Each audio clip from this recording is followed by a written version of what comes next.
फातिमा साहब फरमाते हैं कि अल्लाह ताला ने एक मराकशी औरत को इंतहा दर्जे के हुस्न से नवाजा था। पूरे मराकश में उस हुस्न के चर्चे थे। उससे मुलाकात करने के लिए लोग तरसते थे। उसकी शोहरत का यह आलम था कि जहाँ से गुजरती वहाँ पर लोगों का हुजूम इकट्ठा हो जाता। मुसलमान घराने में पैदा होने और मुसलमान होते हुए भी गलत कामों में पड़ गई। दुनियावी ऐशो इशरत और लालच में आकर ये फहाशा औरत बन गई, धंधा करने लगी। उसके साथ रात गुजारने के लिए लोग अपना घर तक बेचते थे। मराकश के बड़े बड़े वजीर रईसजादे उसे अपनी महफिलों में बुलाते और जरो जवाहरात से उसको तोल देते। कि दुनियावी ख्वाहिश बढ़ती गई, बड़ी बड़ी गाड़ियाँ, बड़े बड़े बंगले खरीदती गई। राय रोज उसकी शोहरत में इजाफा होता गया। उसके बेशुमार स्कैंडल्स भी सामने आए, लेकिन बात यहाँ खत्म नहीं हुई। सिर्फ मराकशी ही बदकार मर्द, मुरार रईसजादे और शराबी उसके मद्दाह नहीं थे, बल्कि दूसरे ममालिक के भी अमीर लोग उसे अपनी महफिलों में उसके साथ रात गुजारने के लिए बुलाते थे। शाह के मसाफ फरमाते हैं, एक दिन सलमा का सऊदी अरब का वीज़ा लग चुका था कि सऊदी गाहक ने कहा, तुम बगैर साजो सामान के मुख्तसर तरीन सामान के साथ जद्दा आ जाओ, वहाँ हर चीज़ मिल जाएगी, जो कहोगी तुम्हें खरीद दूंगा। तुम एयरपोर्ट पर उतरोगी, एयरपोर्ट पर गाड़ी तुम्हारा इंतजार कर रही होगी। फिक्र ना करना, तुम्हारे लिए होटल बुक हो गया है। इन्हीं अय्याम में मराकश से जद्दा के लिए हज परवाजें जा रही थीं। सलमा ने अपना खूबसूरत तरीन लिबास पहना, खूब मेकअप किया और जहाज पर सवार हो गई। ने देखा कि हज की वजह से बेशतर मुसाफिरों ने एहराम बांधे हुए थे। वो इन महदूद चंद मुसाफिरों में से थी जो हज करने जा रहे थे। लेकिन सलमा तो अपने खास खाक से मिलने और जद्दा शहर में फस्क फजार का बाजार गर्म करने जा रही थी, जबकि बाकी लोग अपने रब करीम के घर के लिए ज़ियारत और फरीज़ा हज की अदायगी के लिए सफ़र कर रहे थे। शफाक अहमद साहब फरमाते हैं कि इस जहाज़ में सफ़र एक ही था, लेकिन तमाम लोग अल्लाह ताला से अपनी बख्शिश दुनिया और आखिरत लेने की नीयत से जा रहे थे, जबकि सलमा भी उसी जहाज़ में सवार थी। लेकिन बदकिस्मती से ये फहाशी का बाजार गर्म करने के साथ अपनी इज्जत बेचने जा रही थी। इससे ज़्यादा बदकिस्मती भला क्या हो सकती है। खैर, सलमा अगली सीटों पर बैठी, उसके इर्द गिर्द हज पर जाने वाली खवातीन थीं, जिन्होंने हिजाब किया हुआ था। कुछ देर तो वो कुर्सी की पुश्त की जेब में रखे हुए मैगजीन के साथ खेलती रही। उसने खाना खाया, आंखें बंद कर ली। उसकी आंख लग गई, न जाने वो कब तक सोती रही। आंख खुली तो जहाज का पायलट ऐलान कर रहा था, कुछ देर बाद हम लोग मीकात से गुजरेंगे। जो मुसाफिर हज की नीयत से जद्दा जा रहे हैं, अपने एहराम बांध लें, कि मीकात से आगे बगैर एहराम के जाना जायज़ नहीं है। ऐलान के साथ हवाई जहाज के मुसाफिरों में हलचल मच गई और जोर जोर से तलबिया बुलंद करने लगे। लब्बैक ला शरीका लक लब्बैक, रब मैं हाजिर हूँ, मैं हाजिर हूँ, तेरा कोई शरीक नहीं, मैं हाजिर हूँ। बिला शबा हर तारीफ तेरे लिए और हर नेमत तेरे ही तरफ से है और तेरी ही बादशाहत है। तेरा कोई शरीक नहीं, मैं हाजिर हूँ। लब्बैक के नारों से जहाज का माहौल यकसर बदल गया। सलमा ने तलबिया सुना तो उसके जज्बात में भी हलचल मच गई। मैं कहाँ जा रही हूँ, किस जगह और क्यों जा रही हूँ, और ये लोग कहाँ जा रहे हैं, क्या कह रहे हैं, किस शौक और ज़ौक से जा रहे हैं। सोच सोच कर ही किसी अनजानी कुव्वत ने उसे सीट से उठने पर मजबूर कर दिया। तो बंद संवर कर और हार श्रृंगार करके आई थी। उसने करीब बैठी खातून से कहा, तुम्हारे पास कोई फालतू कपड़े हैं। खातून ने उसे हैरत से देखा और फिर उसे फालतू कपड़ों का एक जोड़ा थमा दिया। उसका रुख वॉशरूम की तरफ था। उसने मेकअप उतारा, कपड़े तब्दील करके अपनी सीट पर आई तो एक खातून ने उसे सफ़ेद मराकशी जल्बाब और टोपी दे दी। उसे पहन लिया। रात आई और गुजर गई। सलमा एक नए रूप में थी। जहाज जद्दा एयरपोर्ट पर उतरा। आवाज़ आई, सलमा खातून से गुजारिश है कि वो आगे आ जाएं। उसके साथ वीआईपी सलूक हुआ और उसे खास प्रोटोकॉल दिया गया, क्योंकि उसका गाहक कोई बहुत ही अमीर कबीर शख्स था जिसने पहले से इंतजाम करवा रखा था।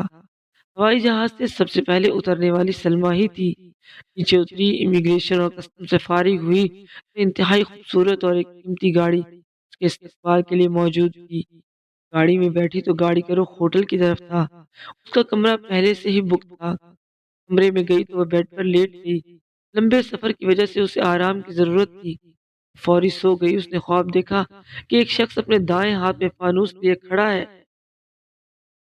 فانوس سے نور بکھر رہا ہے۔ نور سے دور دور تک روشنی پھیل رہی ہے۔ اس شخص کے بائیں ہاتھ میں آگ کا شعلہ ہے جس سے اس کے جسم کے ایک حصے کو جلایا جا رہا ہے۔ سلمیٰ ہڑبڑا کر اٹھ بیٹھی۔ اسے بڑا ڈر لگ رہا تھا۔ خواب بڑا واضح تھا۔ اس کے سامنے دونوں راستے تھے، خیر کا اور شر کا، ایک ہدایت کا اور دوسرا ظلمت کا راستہ۔ اس نے آنکھیں بند کر کے اپنی سابقہ زندگی پر غور کیا۔ اسے اپنے آپ سے گھن آئی۔ اس نے سوچا، غور کیا اور ایک عجیب قسم کا فیصلہ کیا۔ اس نے اپنا مختصر ترین سامان اپنے ہمراہ لیا۔ کمرے سے نیچے اتری، ہوٹل سے باہر آئی تو اسے ایک ٹیکسی نظر آئی۔ اس نے ڈرائیور سے کہا، مجھے مکہ مکرمہ جانا ہے، مگر اس سے پہلے میقات چلو۔ یہ ان دنوں کی بات ہے جب حج کے ایام میں مکہ مکرمہ جانے والوں پر زیادہ پابندیاں نہیں تھی۔ ٹیکسی ڈرائیور اسے میقات پر لے گیا۔ میقات پر پہنچ کر اس نے غسل کیا، وضو کر کے احرام باندھا، حج کی نیت کی، تلبیہ بلند کیا، اللہم لبیک کہتی ہوئی ٹیکسی پر سوار ہوئی۔ مکہ مکرمہ میں داخل ہوئی تو اس کی زبان پر لبیک کی صدائیں جاری تھیں۔ آنکھوں سے آنسوؤں کی ندیاں بہہ رہی تھیں۔ اسے ایسا محسوس ہو رہا تھا جیسے اسے جنت میں لایا جا رہا ہو۔ قدر روحانی سکون محسوس کر رہی تھی، دنیاوی عیش و عشرت اور زندگی کو بھلا بیٹھی تھی۔ کعبہ شریف میں داخل ہوئی، طواف کیا، 7 چکر لگائے، سچے دل سے توبہ کی، یا اللہ مجھے معاف کر دے، مجھے گناہوں کے کیچڑ سے نکال دے۔ یا اللہ، تیرا مجھ پر خاص کرم ہوا ہے کہ میں اس زندگی سے نکل کر عرش بری کا سفر کر رہی ہوں۔ آنسو اس کی آنکھوں سے جاری تھے۔ مقام ابراہیم پر آئی، 2 رکعت نفل نماز پڑھنے کے بعد زمزم پیا۔ ایسا لگا اس کی تمام روحانی اور جسمانی بیماریاں زائل ہو گئیں۔ اب اس کا رخ صفا کی طرف تھا۔ اس نے صفا اور مروہ کے درمیان چکر لگانے شروع کیے۔ جب چھٹے چکر میں تھی تو اسے اپنی بصارت پر اعتبار نہ آیا۔ اچانک اسے بریگیڈیئر عبدالعزیز صحیح کرتا نظر آیا۔ یہ وہی بریگیڈیئر عبدالعزیز جس کا اس نے مراکش سے دوسرے شہر ٹرانسفر کروایا تھا، کیونکہ ایک دفعہ یہ کسی وزیر سے ملنے گئی تو راستے میں بریگیڈیئر عبدالعزیز نے اسے روک لیا۔ آپ اس وقت وزیر کے کمرے میں نہیں جا سکتی، آپ اس وقت وزیر کے کمرے میں نہیں جا سکتی کیونکہ یہ غیر قانونی ہے۔ سلمیٰ نے اسے سب کچھ بتایا کہ مجھے وزیر نے بلایا ہے، لیکن اس نے سلمیٰ کو اندر نہ جانے دیا۔ کافی دیر بعد وزیر اپنا منہ لپیٹے خود باہر آیا اور اسے ساتھ لے کر کمرے میں چلا گیا۔ اسی وجہ سے سلمیٰ نے اس بریگیڈیئر کا یہاں سے تبادلہ کروا دیا کہ میں جب بھی آیا کروں گی یہ مجھے تنگ کیا کرے گا۔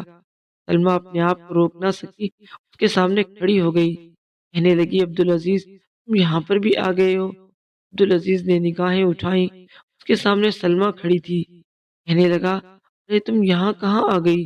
کہنے لگی، میں بھی تمہاری طرح رحمان کی ضیافت میں ہوں، تمہیں کیا معلوم کہ میرے رب نے میری توبہ قبول کر لی ہے، اس نے مجھے ہدایت عطا کر دی ہے، اپنے بندوں پر رحم کرنے والا ہے۔ ساتھ ساتھ میں یہ بچوں کی طرح بلک بلک کر رو رہی تھی۔ عبدالعزیز نے اسے حوصلہ دیا اور کہا، میں بھی رحمان کی ضیافت میں ہوں۔ دونوں نے صحیح مکمل کی۔ سلمیٰ نے کہا، اگر تمہارے لیے ممکن ہو تو مجھے اپنے ساتھ رکھ لو، میں اکیلی ہوں، حج کیسے کر سکوں گی؟ عبدالعزیز نے قافلے کے ذمہ داران سے درخواست سفارش کی جسے قبول کر لیا گیا۔ سلمیٰ نے حج کے باقی ارکان اپنی قوم کے افراد کے ساتھ ادا کیے۔ سلمیٰ نے حج کے ارکان پورے کیے۔ اب قافلے کا رخ مدینہ منورہ کی طرف تھا۔ سلمیٰ بھی مدینہ پہنچ گئی۔ عبدالعزیز سلمیٰ کو دیکھتا رہا، اس کا انداز بالکل بدل چکا تھا۔ حج نے اس پر بہت گہرا اثر ڈالا تھا، وہ اب رحمان کی بندی بن گئی تھی۔ عبدالعزیز کی سلمیٰ کے بارے میں رائے تبدیل ہو چکی تھی، وہ اس کی توبہ سے بڑا خوش تھا۔ سلمیٰ نے اسے جدہ ایئرپورٹ سے اترنے کے بعد سارے واقعات سنائے۔ سلمیٰ نے عبدالعزیز سے کہا کہ میرے پاس مراکش میں خاصی دولت ہے جو میں نے غلط کاموں سے کمائی ہے، میں چاہتی ہوں کہ اسے اچھے کاموں میں لگا دوں۔ اور ساتھ ہی اس نے رونا شروع کر دیا، شاید اللہ تعالیٰ میری بخشش کر دے، کیا تم میری مدد کرو گے؟ عبدالعزیز نے کہا، ہاں، ایک شرط پر۔ وہ کیا؟ سلمیٰ بولی۔ عبدالعزیز نے کہا کہ یہ کہ تم ہمیشہ کے لیے میرے دامن سے وابستہ ہو جاؤ۔ سلمیٰ نے لمحہ بھر سوچا، سر تسلیم خم کیا اور کہا، ہاں، میں آپ کو اپنے خاوند کے طور پر قبول کرتی ہوں۔ کے بعد لوگ مراکش واپس آئے۔ यहाँ पर बाकायदा निकाह किया। ब्रिगेडियर अब्दुल अजीज़ ने उसे अपनी इज़्ज़त बना लिया और उसकी कमाई हुई तमाम हराम दौलत को गरीबों मस्कीनों पर खर्च किया गया। इत्फाक़ अहमद साहब फरमाते हैं कि अल्लाह ताला जब किसी को हिदायत देने पर आ जाए, तो चाहे किसी भी हाल में हो, अल्लाह ताला उसकी ग़िलाज़त से उठाकर